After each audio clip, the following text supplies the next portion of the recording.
সালাম, কেমন আছেন ভাইরা, বন্ধুরা আমার? ভোট তোমার ভিডিও দিব, তুমি যদি কয় ছাত্ররা কাজ করছে 10টা রুটি খাও, তুমি রুটি খাইতে খাওয়াতে পারো না, তোমার ভোট খাও। কম কি ভোট একবারে তাহলে বড় রাস্তাঘাট থাকবো না, রাস্তাঘাট বড় করতে খাল বানাবো, খাবো বেকু দিয়া। আমি টয়লেট মার্কায় দাঁড়াইছি, আর আপনাদের টয়লেট পরিষ্কার করার কোনো ভয় নাই। আমার কাছে আছে হারপিক ক্লিনার, এটা দিয়ে আপনারা পরিষ্কার করবেন। আমার কাছ থেকে যত ক্লিনার আছে, হারপিক আছে, নিয়ে যাবেন বিনামূল্যে। আর আমি ঢাকা শহরে রাস্তাঘাট যা আছে সব গাইটা কৃষক জমি জমা বানাই দিব, ওখানে ধান চাষ করবো।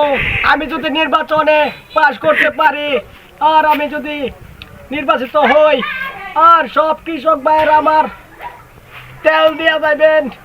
আর আমি আপনাদেরকে বিনামূল্যে কি দিব জানেন? জানেন না আপনারা? আপনাকে বাস দেবো, কলা বাস।